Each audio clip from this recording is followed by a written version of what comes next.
Good afternoon, everyone. Thank you so much for joining us today for our webinar, Prioritizing Access to Education and Supportive Services for Student Parents and Expectant Parents of Infants and Toddlers Experiencing Homelessness. My name is Sarah Vrabik, and I'm the Early Childhood Senior Program Manager at SchoolHouse Connection. I'll be leading us into some overview slides as we kick off on how homelessness can affect young children experiencing homelessness and their families. Then I'll go into some data, and then we'll lead right into our panel discussion for today with our wonderful panelists that have joined us. I want to note that my colleague Erin Patterson, our Director of Education Initiatives, is on the call today. She'll be able to drop some links into the chat throughout our time together today, and she'll be monitoring the chat if anyone has any urgent challenges with the webinar. And I do want to mention that we have a Q&A box, so please feel free to use that.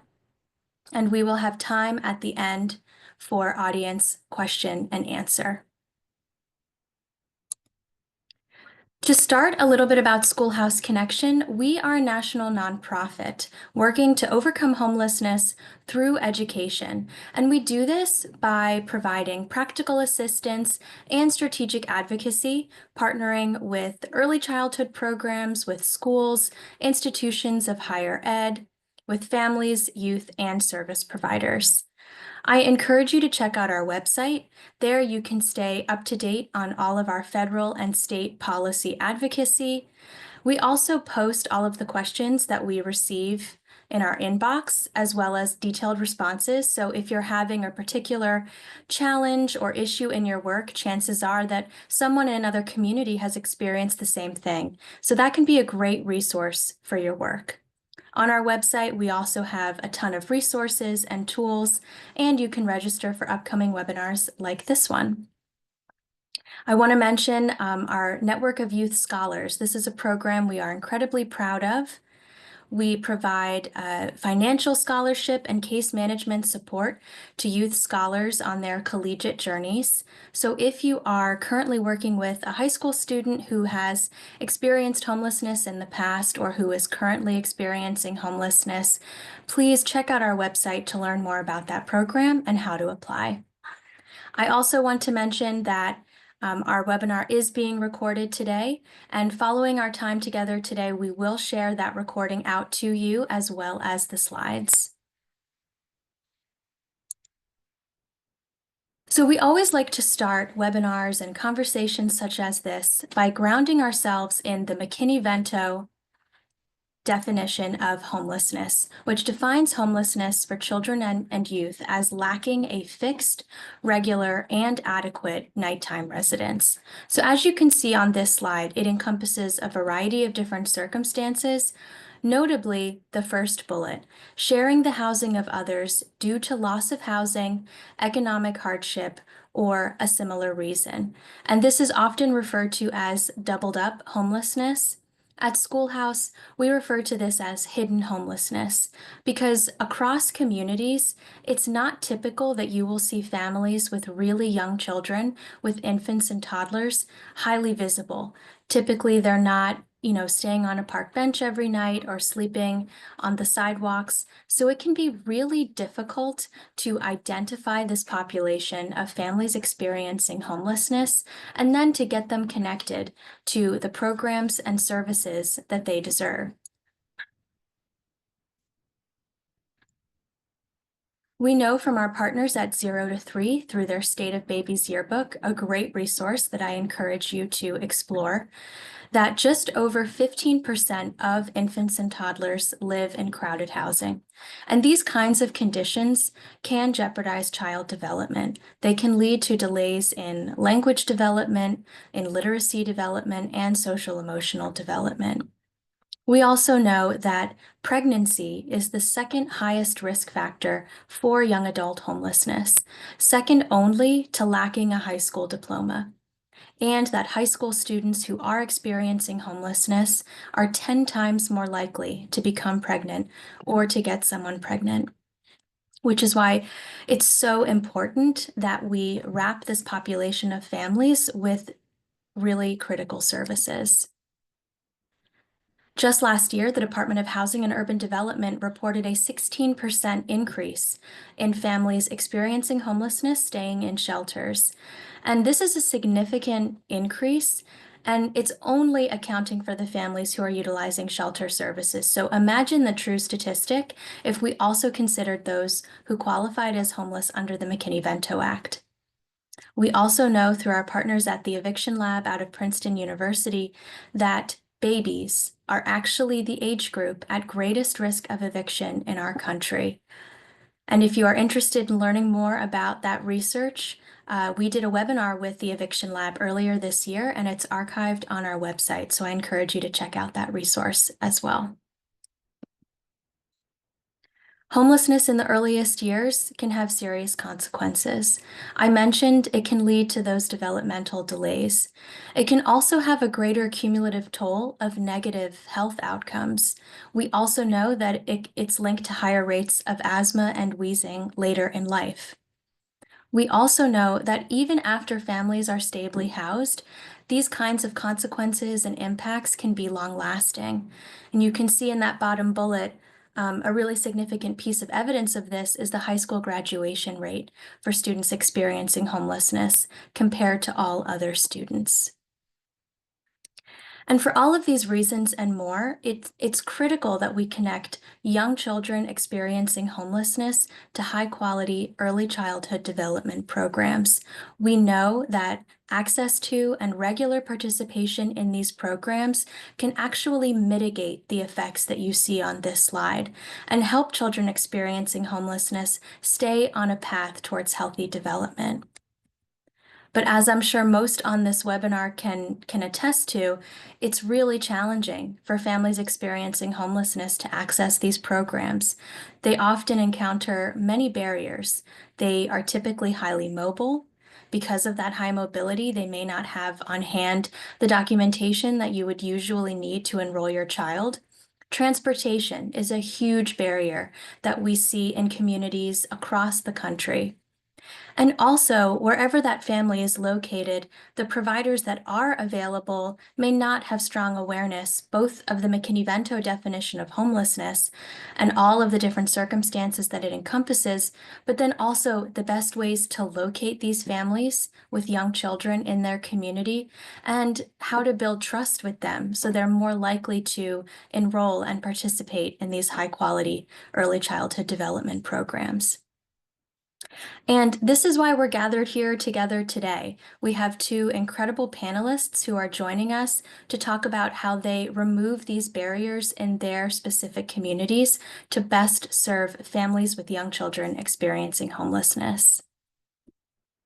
I'm going to get into a little bit of data first, and then the moment you've all been waiting for, we'll have our panel discussion. So according to our most recent analyses, we know that there are approximately 600,000 children under age 6 experiencing homelessness across the country. And just over 21% of those children are identified and served by an early childhood development program. And for the purposes of our analyses, we received data from Early Head Start and Head Start, Parents as Teachers and Healthy Families America home visiting, and then also those children who are identified and served by their local education agency. So this means that almost 80% of children under age 6 experiencing homelessness are not identified or enrolled in an early childhood program. Zooming into that critical early childhood phase, that birth to 3 period of development across the country, there are an estimated 364,390 infants and toddlers experiencing homelessness, with only 11% being identified and served by an early childhood program. This is what really keeps us up at night. The vast majority of infants and toddlers experiencing homelessness in our country are not identified or enrolled in an early childhood development program. And we just talked about how important it is for children to have access to these programs, especially during a period of acute and chronic stress and uncertainty that homelessness can be. A little more enrollment data. For children under age 6, Head Start and Early Head Start enroll an estimated 9% of children under age 6 experiencing homelessness, while their local education agencies serve an estimated 10.5%. For that birth through 3 population, Early Head Start enrolls an estimated 5% of infants and toddlers experiencing homelessness, with home visiting serving just over 2%, and local education agency programs serving just over 4%. So from this data, we can see there's so much more that we can do and that we need to do to increase the identification of this population of children and families experiencing homelessness. And not only that, but make sure that they are referred to and enrolled in high quality early childhood development programs. And our panelists today are going to tell us how they do just that in their communities. So first, I will introduce Dr. Laura Zumdahl. She is the president and CEO of New Moms, a social impact organization focused on helping young moms achieve economic mobility and create strong families. Laura also serves as CEO of New Moms social enterprise Bright Endeavors. This is a candle company that provides paid transitional jobs to young women in New Moms job training program. So maybe put them on your list for your holiday shopping coming up. Laura's career has been focused on growing and developing effective nonprofit organizations. She has served in a variety of leadership roles in the nonprofit sector in capacity building, legal aid, higher education, and child welfare. Laura serves on the board of directors for AMPT Forefront as an appointed commissioner for the State of Illinois Youth Budget Commission. She is also a member of the Economic Club of Chicago. Laura earned a BA in sociology from Trinity Christian College, an MA in social work from the University of Chicago Crown School of Social Work, Policy, and Practice, and a PhD in leadership from Cardinal Stritch University. Dr. Zumdahl is a licensed social worker in the state of Illinois. And we are also joined today by the wonderful Jeannie Otto. Jeannie is the coordinator for the SAPAR program for the school district of Beloit. She has been a resident of Beloit, Wisconsin with her family for 19 years, and this is her 18th year working for the school district of Beloit, always in some capacity in the SAPAR program. So I want to thank both of our panelists very much for joining us today, and we will jump right into our panel discussion. So I'm hoping we can start by having each of you give an overview of your program, your mission, kind of the origin story of the program, the current services that you provide, and then the population that you serve. And I think, Laura, let's start with you, and then we'll go to Jeannie. Sure. Thanks so much for having me. So at New Moms in Chicago, we exist to support young moms and their children and strengthen families by really partnering with them as we work towards housing stability, economic mobility, and family well-being. So those are kind of the big outcomes that we're working towards, but we do that by providing really tangible supports in a couple key ways. So it's a multi-generational model of both working with young moms and their kids simultaneously. And we do that through providing housing for young families that are experiencing homelessness. So we have transitional and permanent supportive housing for almost 60 families at a time. So we have 58 apartments that we've built on 2 campuses. We also serve several hundred families a year that are not living in our housing programs, that are living in the community, that maybe in another shelter, maybe doubled up, tripled up, maybe living on their own or with a relative. In one of our other programs, we do provide home visiting services, doula, prenatal education, parent support, academic, financial education support. We have a mental health program as well that provides counseling and support for parents and parents and children together. Then we also do have a pretty robust workforce development program where we work with young moms who are at that point usually disengaged in the education system and who are working on getting in, engaged in the employment activities. And so helping them do career planning, career readiness, and kind of career pathways, getting them into certification programs, that sort of thing. And they're employed then as part of that program in a transitional job at our social enterprise, Bright Endeavors, which you mentioned. And then we do have a college success program also, where we support young moms who are engaged in post-secondary education work. So all of those are ways in which we can come work with a family. So no, there's not just one path at New Moms that everyone follows, but those have all emerged over time because New Moms is a 40-plus-year-old organization. And we started because we were, addressing this problem of young moms in the community in Chicago that were experiencing homelessness. And our founder was bothered by that need in her community and was like, I got to do something about this. And so she started off by giving diapers and formula out of the trunk of her car and was like, I need to do something around this need in my community, and did not think she'd develop a whole organization, but started to meet a need and eventually got some people in our church to pool some money together so she could rent some apartments, and did that for young families. And because she realized there weren't other places in Chicago in the early 80s that were really doing a lot of services for families. And then over time, we've added and morphed and developed into what we are today, because it's really been about meeting the needs of families and what they've wanted and needed and where there were gaps in the system. And we've done that always with this 2-generational model at the core of what we've done, and listening to our families and our participants about what they've needed. Our most recent service has been the mental health.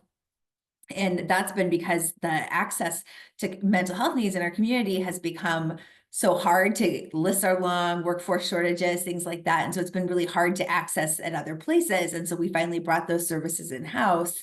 We're like, this is, a thing that we needed to do to be able to get access better for the families that we serve. And so that's been kind of our model, is just always adding and morphing and growing with that in mind. But across all of those models, the thing that you'll find common as a thread has been that we use a coaching model. And that's always been about having using executive skills as executive functioning skills as a core basis there, helping young moms to understand those and know those. And really that's built on the brain science of helping folks to understand where they are, because we have this really wonderful opportunity to harness the brain development of early childhood and adolescence. We've got both periods of time.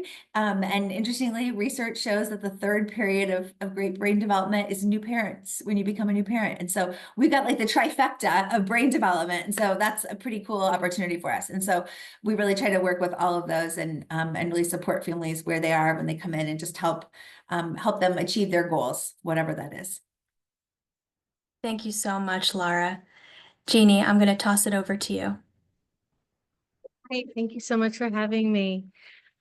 So for the School District of Beloit, we have a mission statement for our program, committed to excellence and strengthened and enriched by diversity. We prepare each student to compete, contribute, and thrive as an admirable person in a rapidly changing world by engaging students in a wide variety of high quality, relevant programs and partnerships with families, schools, and the state line community. The mission of the School Age Parent Program, or SAPAR, is to promote a healthy school environment for students of the School District of Beloit. Our primary goal is to enhance the educational opportunities for teen parents that may encounter barriers to learning. My job as a SAPAR coordinator is to work as a team with school administrators, teachers, pupil services, support staff, healthcare providers, families, and the community to identify and assist in reaching maximum potential. So our program began back in 1980 as a result of a community assessment. There were 12 teens in that first class, and it was primarily located at the local hospital. They emphasized home economics, personal finance, and labor and delivery classes at the time. Since then, it has evolved in numerous ways continuing to shift and change. Right now, some of the main services that we do provide for our students are vision and dental screenings. We have a school market, laundry services, nutrition programs. We have a clothing closet, and do a lot of case management and referrals to community organizations. In our program, we serve any school district of Beloit student who is expecting or a parenting teen, fathers and mothers. So typically that age falls between the ages of 14 and 19 with the student body that we serve. Thank you both so much for those overviews. So we started our conversation today talking about how critical it is for young children experiencing homelessness to have access to education. And we know that both of your programs have this wonderful two-generational service model. So I'm hoping next we can talk about how each of your programs removes barriers to education access, both for children birth to 3 and then for their caregivers. So if you could talk about how you remove those barriers to access for education and prioritize education for both populations. And Jeannie, we'll start with you. Okay, thank you. Our biggest support is probably our collaboration with Early Head Start. EHS strives to prep parents for school readiness by emphasizing that parents are in fact their child's most important teacher, while they simultaneously provide developmentally appropriate learning opportunities for children. Our Head Start, I will be honest, it is the only Head Start that I have ever worked with. They are phenomenal. They're absolutely amazing. Yeah, I can piggyback on that. So we do this in a couple different ways. Similar to what Jeannie said, we really want to empower parents to learn to both view themselves as their child's first and best teacher, right? And to really own that role. And so part of what our coaching role is to do is to help parents to think of themselves in that role, to get comfortable with that, to practice that. And so that's a large part of what home visiting does and what coaching can do, and just to help them to see themselves in that role and to learn activities, practice those skills. It's also to help them to think about and find the school place for their child too. So for a lot of our young moms, it's about helping them to find those early learning opportunities for their kids, and to be thinking about even childcare can have those kind of learning opportunities associated with it. So a lot of our young moms are looking for childcare because of their own school or work needs, and so they need childcare. And so our coaches are often helping them to think about what they need to look for in that, what what quality childcare looks like, helping them to locate and to find that. And so they, can be really helpful to that process. A lot of times I see our coaches, they're going with young moms to look at childcare options. And so they're helping them to think about that and to think about what kind of, experience do they want for their child. Those are the kinds of, really important coaching moments that you can have that really help to set them up. So whether that's an early Head Start or whether that's a different kind of placement, but to help them understand what opportunities might yield for their child, those are really important, like early learning experiences there. And so that's one way to do that. The other, on the flip side, is with young moms too. So we're not located in a school like Jeannie is, but we do have young moms who are coming to us who are often not connected to school or work activities initially, right? So they may be pregnant and expecting, or they might be already, have had a child and they're coming and they are now not connected to school or work, but they're feeling really motivated because they have this child to provide for, and they maybe are struggling to be connected to work or want to get into school and are struggling there. And so we're trying to think about, okay, how do we help reduce some barriers and get into school or into a career path? And how do we help them take some of those first steps to achieve that goal? And so then our job is about how do we help them to get into those pathways, explore those, and reduce some of those barriers. So we're in a pilot right now around our College Success Program, which is a new program that we've been running the last few years with an evaluation around a program that really pairs some intensive academic coaching with a monthly cash stipend of $500 a month to help reduce some barriers for young moms, so that they maybe don't have to work 2 jobs while they're also enrolled in school, right? And help them reduce some of those like friction points that make it really difficult to continue in school while you're doing all the things of parenting and working and, you know, all of that, and pursuing, you know, different career steps along the way, and provide some of that really intensive coaching and support to help you persist through school, because we know that, you know, the graduation rates in like associate degree programs, for example, in the state that I'm in Illinois, for single moms are really abysmal. Single moms in Illinois complete an associate's degree at a rate of only 8% within 6 years of starting their degree, which is really crazy. The rates are probably much lower even for young moms. We don't have those rates exactly because they don't slice them that way, but I can only imagine that they'd be even lower, and we really want to be able to blow those out of the water and do much better than that. And so we know that with, you know, support and some of those, the removal of barriers, like providing transportation support, providing monthly cash stipend, providing the coach that's who's working with them and tutoring and those sorts of things, we can really help to move the needle there. And so we're doing some things like that just to try to help figure out what are the inroads there that really help give young moms the support that they need to be able to, you know, explore those things. There's still young people who are very much, you know, have the same hopes and dreams just because they're parenting, but we often view them as like full adults, I think, in the system of like, now you have these responsibilities of a parent who might be the same as like a 30-year-old parent, and they're not. They don't have the same, you know, they still have an 18, 19-year-old's dreams and hopes. And so we want to harness those and to be able to help them fulfill that even while they're fulfilling the responsibility of parenting. That is such an important point, Laura. Thank you. Thank you for making that point. And a beautiful sentiment for your program to help them try to achieve those hopes and dreams. Jeannie, I have one follow-up question for you. I know that you mentioned that you have this really strong partnership with Early Head Start and Head Start. I'm wondering if you can say a little bit more about allowing the students to do their high school classes at the Head Start program, and can you just flesh out the partnership a little more? Because I think the audience would love to hear that. Of course. So back in 2013, Head Start had received a community collaboration grant. The Early Head Start manager contacted me to see if we would be interested in a collaboration that would provide some teen parent along with child education services. I was so excited and immediately on board, and that's how our collaboration began. So we actually, one of the learning opportunities that the students in our district have is they can choose to attend classes right here in the Head Start building. It's a small group, just parents.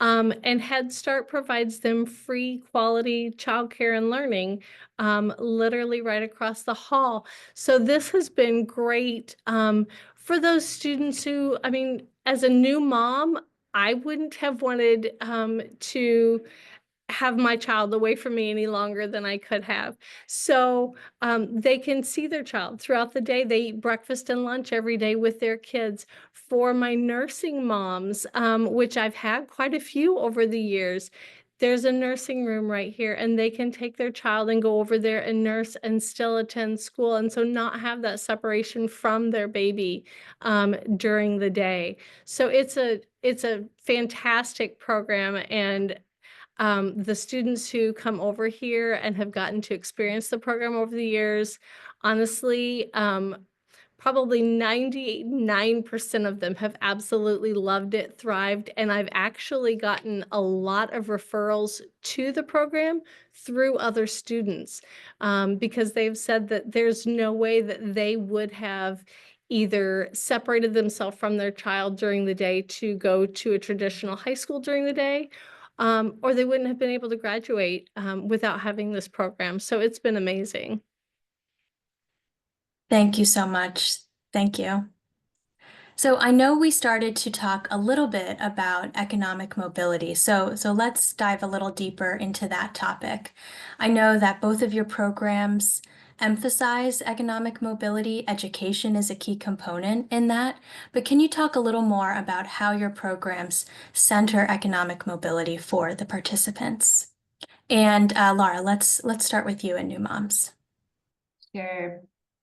Yeah, as I mentioned, that is, you know, crucial for our families. It's often a motivating reason why somebody comes to New Moms is because they, will present with, or be referred here, or as Jeannie said, often our best referral source too is often another young mom who says, oh, hey, you helped my cousin or my friend, and I heard about you that way. And often the reason they come is they'll say like, well, I need a job.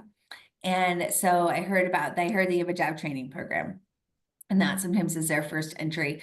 And so that's a great way for us to start to, build a relationship with them, is that they want to come be in our job training program. And so we have an intensive 16-week workforce program that really is a combination of both classroom training and a paid transitional job. And it's a program that's Monday through Friday, and really it's a fully paid program the entire time, but really it provides both an opportunity for young moms to do some career exploration about what they might be interested in, to help them build some of those key career readiness skills that they might have, again, focused around executive skills, helping them understand where their strengths are, what they might struggle in, and then how they mitigate some of those struggles so that they can be successful in the workplace, and then practice those skills in a real work setting. So we have a social enterprise called Bright Endeavors, which is a home fragrance and candle company. We manufacture candles and sell those across the country. And but that provides us with a real space and a real opportunity for them to work.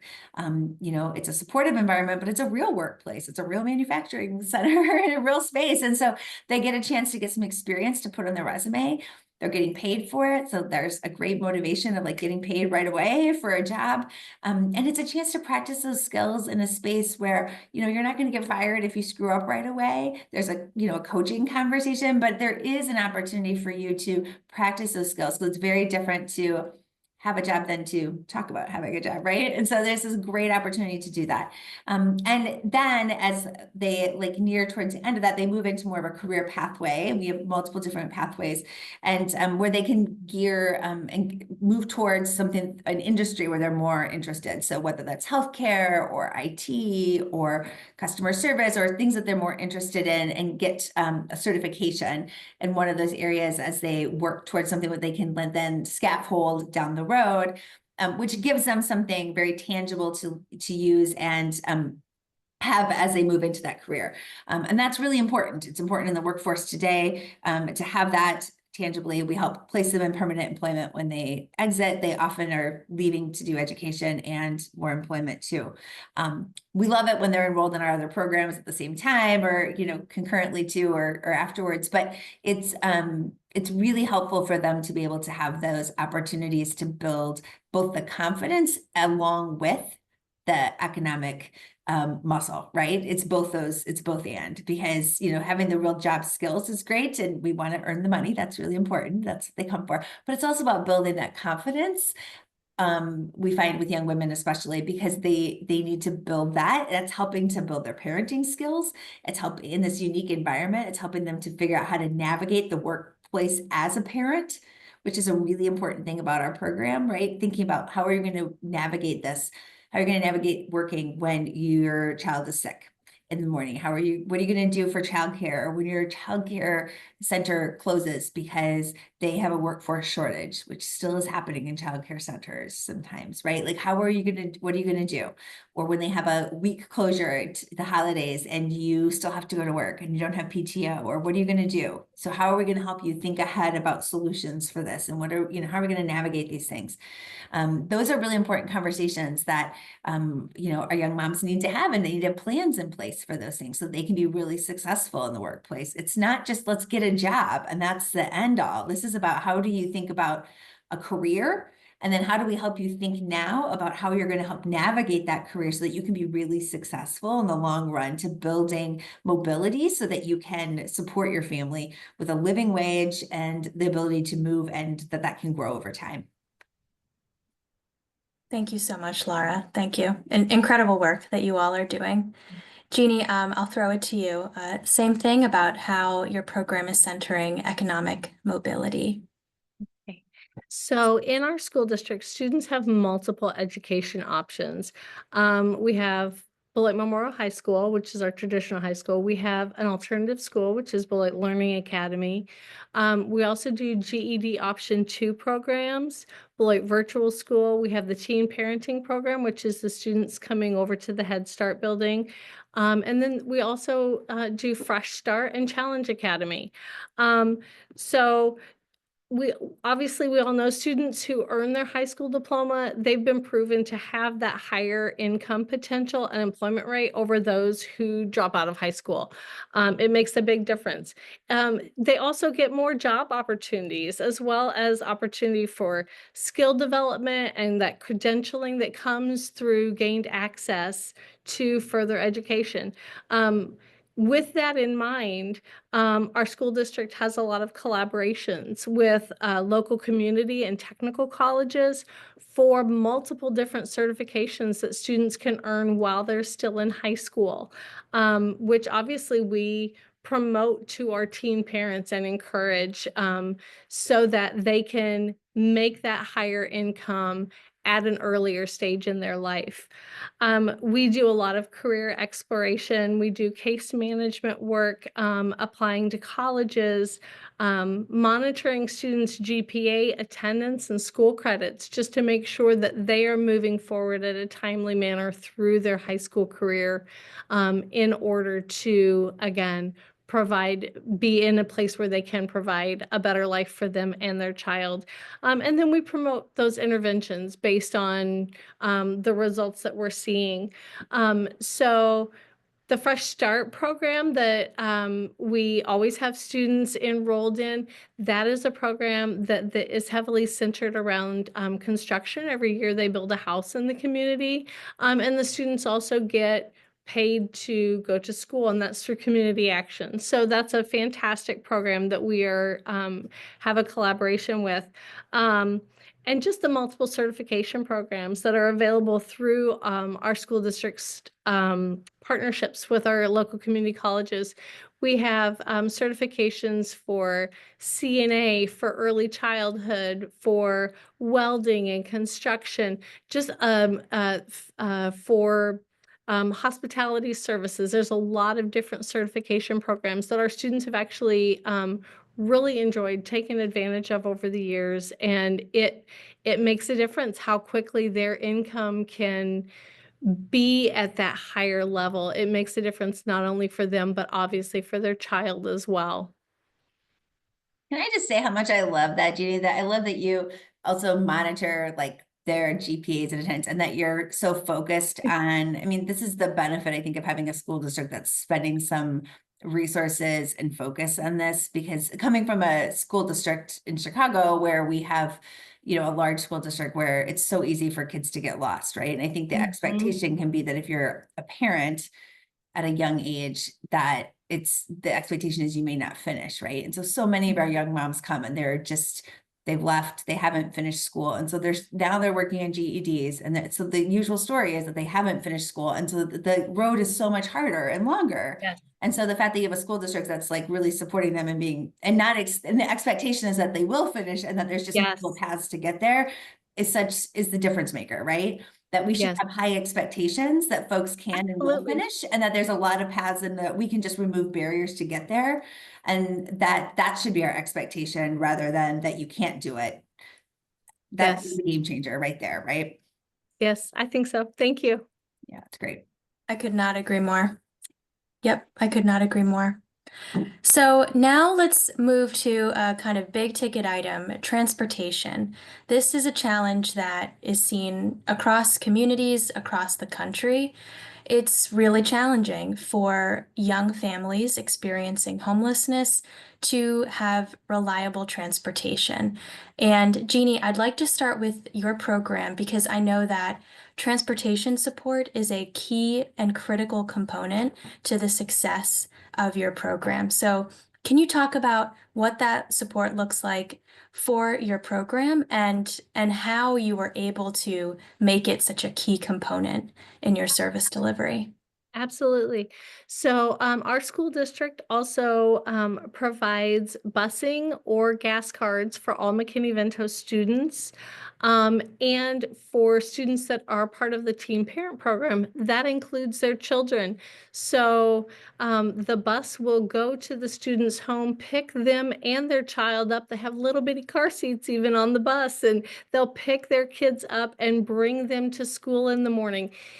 If it is a student who has chosen to not attend here at Head Start, and to have drop their child off and then for their own learning needs go to another building for their education, the school district the bus waits on them, they drop their child off, the bus takes them to their other location, then at the appropriate time, the bus picks them up, brings them back to Head Start. They pick up their child and the bus takes them all home.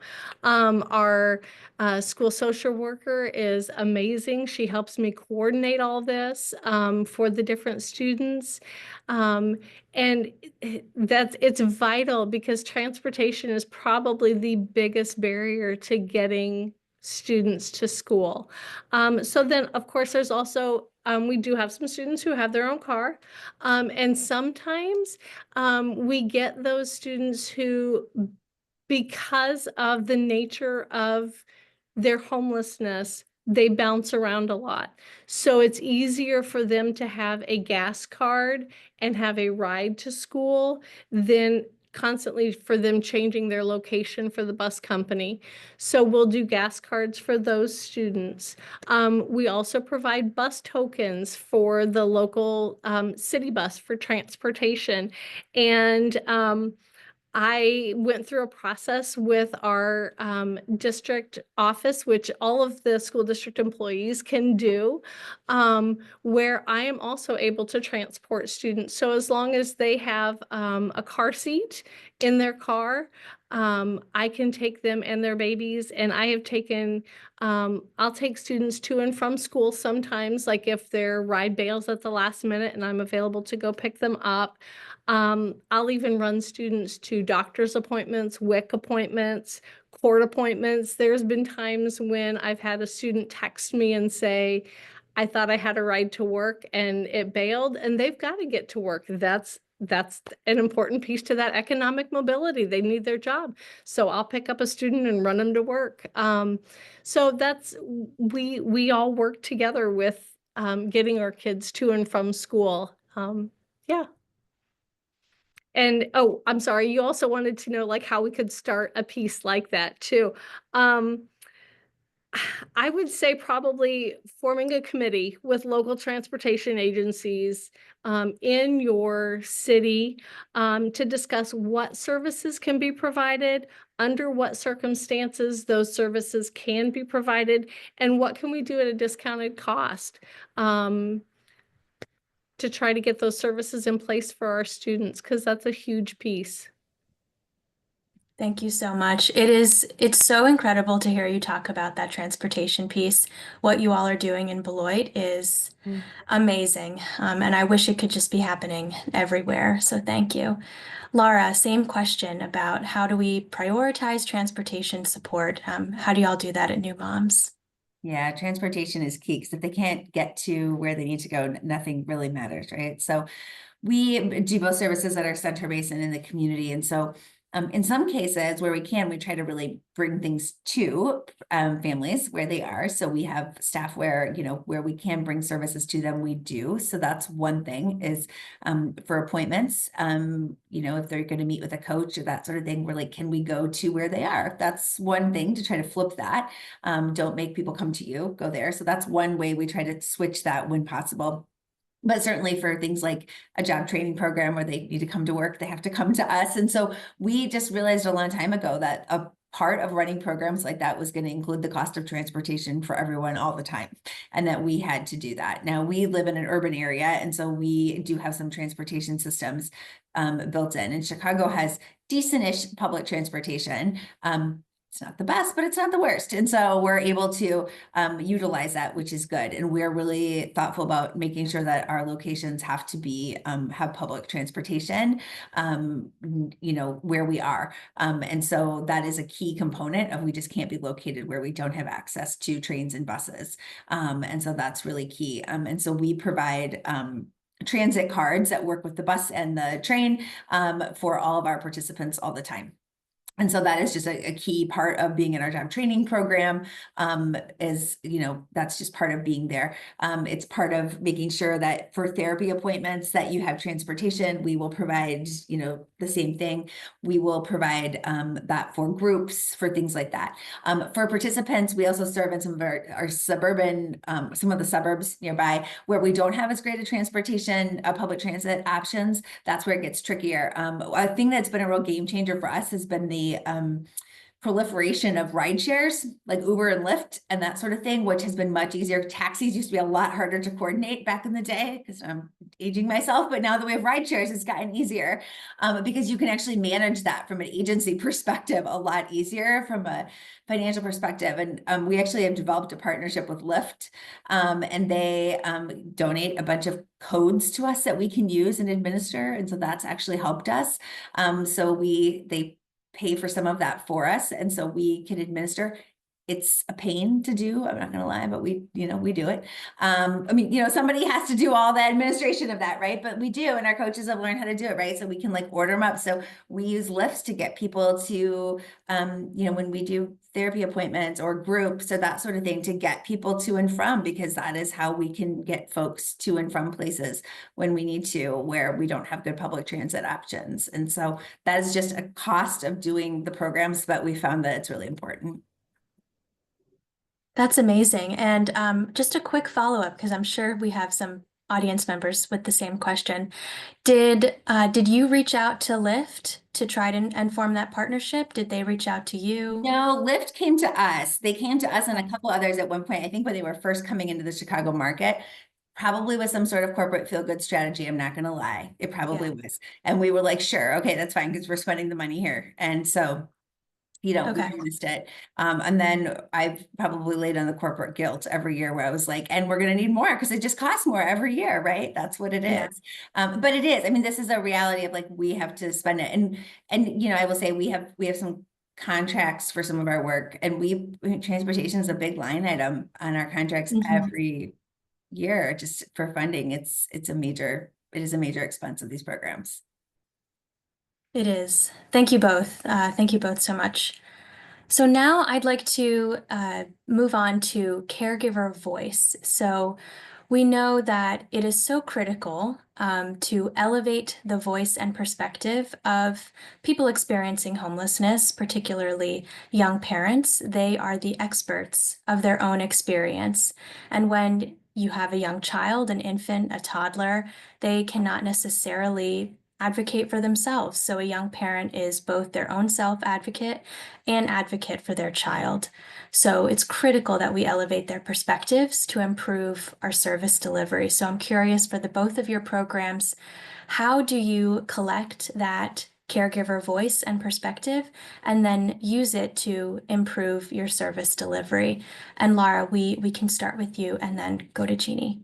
Sure. Yeah, this is a really important part of our process of getting caregiver voice, but then also I think the part that we've gotten steadily better at over the years is the feedback loop as well, which is not just taking voice, but making sure our participants know that we're hearing them. And that's had multiple iterations over time.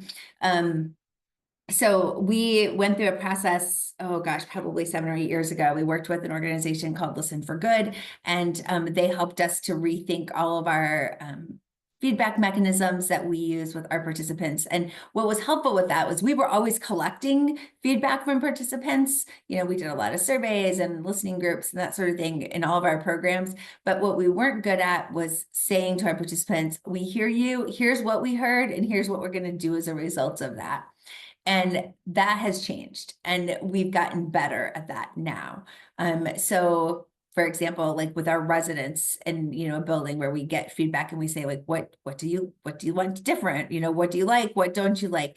Being able to hear that and then say to them, and we even have like flyers that we put up like in the elevators and stuff and say like, we heard you on this from the most recent, you know, round of feedback. You said you liked this. You didn't like, you would like to change this. Here's what we can do about that. And this is what we're going to do, you know, and then like, here's the plan, and being able to like give them actual feedback so they can see the agency that they have in that, which I think is really important in building trust for folks, to help them understand that it isn't just like a black hole of feedback, but for people to really understand that this does matter and that we're taking it seriously. And it's not just another one of those stupid surveys that you fill out, right? You know, but it's a valuable part of this, and that they do see like, oh, they did change that thing, you know, and not that it just happened in like under the cloak of darkness either, but that like we actually gave them the feedback and they saw it and they could see what happened. And so we've gotten a lot better about strengthening that muscle. We can always get better, but that's one thing that's happened. We also have an alumni advisory council that we developed and have continuing to iterate that over and over the years to try to keep strengthening that too. But that group is really important for us in terms of vetting ideas, giving feedback on programs, new program ideas.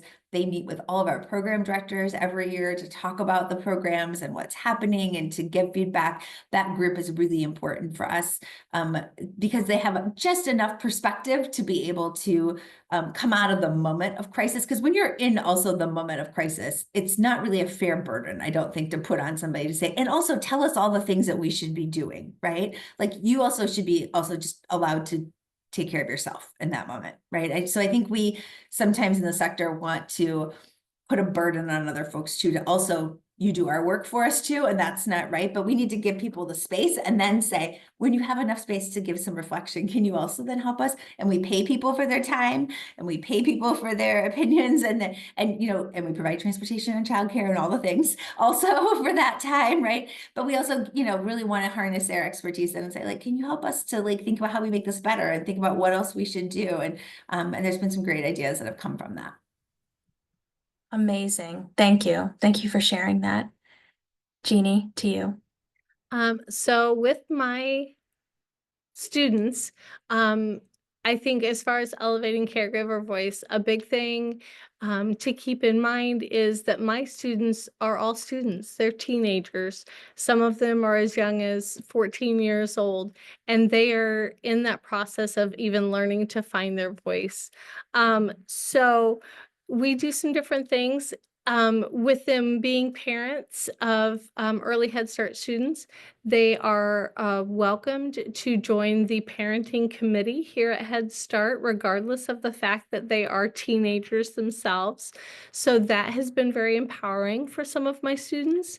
Also, we have weekly group discussions that they're just sessions that really encourage interactive discussion. So not that we call out students, but we try to gently prod them forward into sharing their opinions and their thoughts on different subjects, and to realize for themselves that their opinions and thoughts matter, and that they're allowed to have those. And even if their opinion might differ from someone else, that is okay and it's theirs.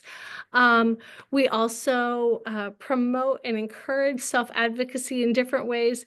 Some people may find it amusing, but one of the things that I regularly do with my students is even just walking them through the process of how to make a phone call to a doctor or to the courthouse when they're checking on something, and just walk them through, now this is what you do.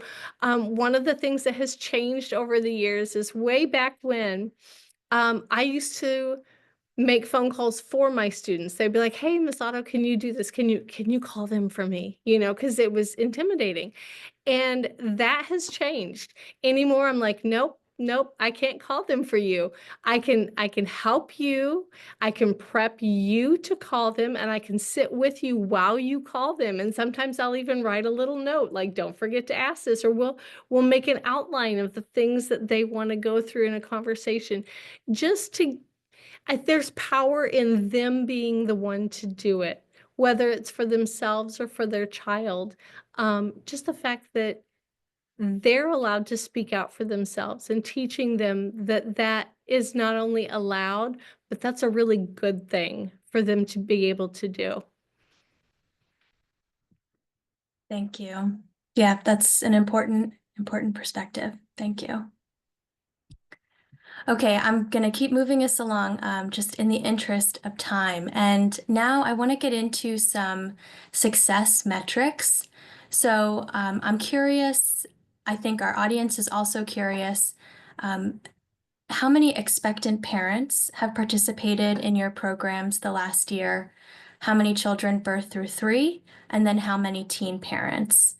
And I think just along with that, if you could give us those numbers, and then also a story that is evidence of impact that may not be as easily quantifiable, but that is evidence of the really incredible impact both of your programs are having.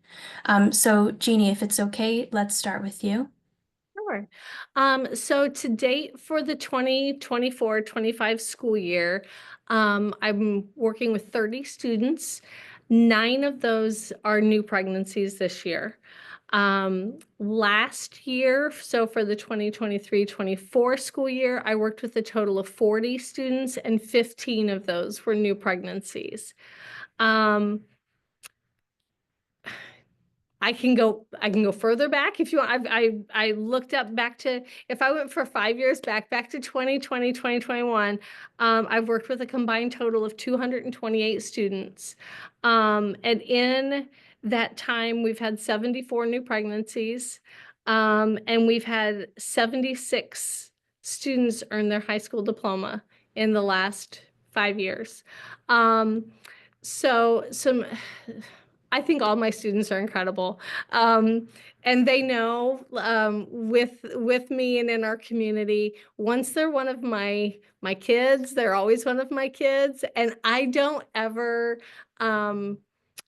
call out my students when we're out in public, but because I live in the community that I work in, I see my students, former students around town. And if sometimes it's just eye contact, but I get a lot of students coming up to say hi, which is amazing to me. And a lot of times to introduce me to their baby that I worked with that is now 13. But one particular student that I wanted to share part of her story. She was a student who experienced a lot of different types of trauma. She had a lot on her plate. She was actually court ordered to come back to school, and she was not very happy about it. But her attitude evolved and changed, and she became not only such a role model here in the class and an encouraging presence, but she was also recruiting students who had dropped out of high school to come back to school to be in this program. She ended up deciding that for fun, she wanted to take advantage of some of the opportunities that the high school offers, and she wanted to take a welding class her senior year. She ended up getting her first certification in welding, and then securing her own housing for her and her child through a program in the community. And she is actually currently in college for her welding certification to become a welder to better the lives of her and her kids. I have other students who are currently pursuing a degree in nursing as well as working full-time. I have students who work in multiple areas of the community, including here at Head Start. I've got former students who work for the school district now, who work for the hospital, the technical college, as well as multiple local businesses. So just as proud as can be. I've got so many students. I could tell you so many stories. Thank you so much. I hope you can see the love coming through that the audience is sharing with you. I thank you. Thank you for that. It's so important to share both, the quantifiable metrics of success, but then also hear the stories of real people that you are helping. So Laura, I will throw it to you for the same questions. Yeah, sure. Well, so at New Moms, we work with young moms aged 24 and under, but in this past year, we've worked with 91 teen moms, so age 19 and under of that group there.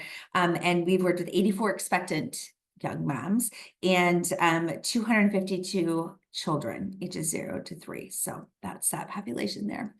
And I was thinking about what story to tell, but I have a fun one that happened to me recently. So we have actually like a donor of ours who's retired, and he drives, this is a funny, my theme today must be rideshare. He drives like Uber or Lyft like part-time just for fun, I think, because he's bored. He's one of our kind of significant donors. And he texted me the story the other night. He said, he said, I drive sometimes just to keep myself busy. And he said, I picked up this younger woman and her small child, who's about 2. And she was like at the child's daycare, and she was this really nice gal, and she was in the car, and she was explaining that her car was in the shop. And so she was using it, and she said she was just as terrific. She was really pleasant and just terrific. I could tell she was just this terrific mom. And we were chatting, and she was just really great. I could tell she was just this really great mom, and she was chatting with me and talking about things. And she was telling me about her job and how she's got this job. She works as a cosmetologist at this like pretty high end place I knew about. And he said, oh, she was just really great, and she was going on about things, and I could tell she was really great. And then then she said, well, I owe it all to this place called New Moms that I went to. And he said, I was like thinking to myself, I wonder if this woman's ever heard about New Moms, because she was about that age. And he said, I just want to tell you that, your work really matters. And I thought, oh, that's pretty cool. But that's really cool when your folks, your alumni, go out and tell people about that out there, right? She was a graduate of our job training program. She'd been in our home visiting program. She did a lot of people that were out there. She's even telling Uber drivers apparently about us, which is really great. But she had like come in like really in a very different situation, right? And then, when she was pregnant, ended up like had a doula, went through home visiting, went through our workforce program, ended up getting certified, has been working, has a place to live, a car, like has really just like her life has really changed. And he said, he goes, before any of like that clouded my judgment, I was like thinking to myself, like, this gal seems like she's really like a great mom and has like really got this figured out. And he's like, what a testament to the work you've done. But that's what we want, right? We want people to feel like they have got the skills and the tools that they need, because they are great moms, and we're just there to help them feel that confidence and have the tools that they need to navigate life. Amazing. Thank you. Thank you so much for sharing that. So before we close out our panel discussion, just one last question for both of you. And Jeannie, we can start with you again, and then we'll close with Laura. Plans for the future. Any exciting opportunities for your programs on the horizon? How will you keep prioritizing young children experiencing homelessness and their caregivers? Well, right now we are just continuing to partner with so many organizations in our community. We're always looking for ways to expand our services or tweak things, largely due to student feedback, what we hear from the kids. So whether it's adding a fun segment on fiber arts, which was a whole nother story, doing some financial planning, or we have tried our hand at horticulture, partnering with local counseling services. We're just open to whatever possibilities and the interests of our students, to try to, again, give them that voice and help them to be a part of the planning of the program. Awesome. Those are some exciting opportunities. Laura? Yeah, we are going to keep doing the work that we're doing here in Chicago, because that's really important, and keep plugging away at it. And at the same time, we've also started to do some training with other organizations around the country on our model of our coaching model that embeds the social or the executive skills coaching work that we do, and other organizations that work with young parents and their kids and multi-generation services like this, but also organizations that work with other populations too. But our coaching model has had some demand, and so we've started to work with other organizations who want to use that and take it to make it theirs as well. So that's part of our plans for the future, is to continue to grow that, at the same time that we're continuing to serve families here in Chicago, because that need is going to remain, and we want to make sure we show up for our families. Wonderful. Thank you. Thank you both so much for your time today and your willingness to share about your two incredible programs. I know I feel like I could listen for hours longer, but unfortunately we have to keep on schedule. So thank you. We have a few minutes here for some question and answer, and there are a couple things in our Q&A box, so we might be able to get to at least some of these. Our first question is for Laura. How did you initially get connected to your college partners for the College Success Program? As you've developed the partnership with them, what have they done to be a good partner? Would you have done anything differently in the beginning?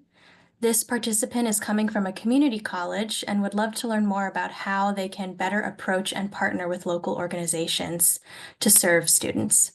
Love that question. Yeah, so we this is a great question. Yes, we worked really hard to work with our local community college here in Chicago around launching this program. And almost all of our participants are in part that city college system here in Chicago. Not all, but almost all are embedded there. They're not all in the same program within that system. And that is good and bad. The good part about that is that it really means that our participants are in the program that's of interest to them. The challenge with that is that it means that participants don't all have the same advisors. They're navigating a big system that can really be hard for our team, even like our academic coaches, to help them or to help advocate with them alongside, or to work with the college means there's a lot of people. It's not always the same people. There's turnover at the schools. It can just be a real challenge. So we had some real buy-in from like leadership at the community college level, because they were like, yes, this is great. We have a lot of young moms in our programs. When we asked them to look at their data around student parents in general, they were like, yes, that's a huge piece of our population. We have no idea how many it is.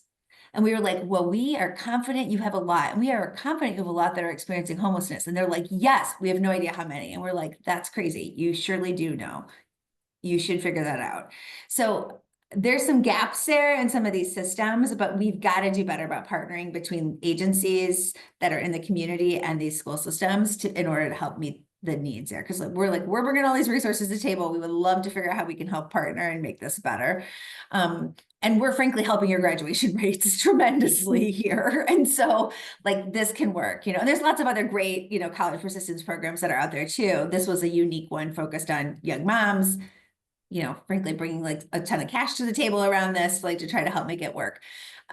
So I would love to think about how to maybe do it differently, maybe within one program. There's some pros and cons to that. Like I said, it's a little bit tricky. We're now thinking about like what a 2.0 version of this is going to look like as we're wrapping up this pilot and thinking about like, hey, what's next here? And trying to think about how do we do this in a larger scale and in another iteration.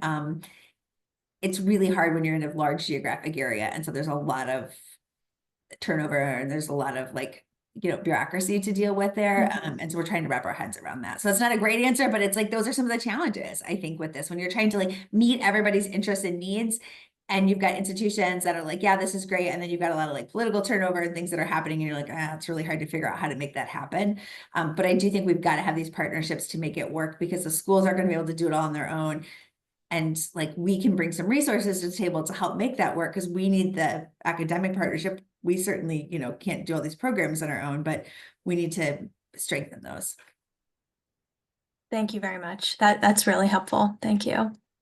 We have another question that says, how did you get started to fund the job training program? I am located in a public specialty high school. So I'm not sure if that's meant for Laura or Jeannie. I can talk about ours. Ours is a mixture. Yeah, is it Jeannie, is it yours? Do you have, I don't know, about high school?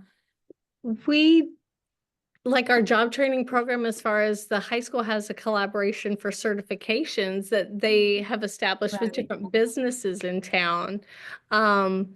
And I would be honest, I am not sure about all the ins and outs of how the high school did that. So if that was, for me, with the administration at the high school, I know that different businesses were approached to see if they wanted like certification, and students do internships at some of the different businesses.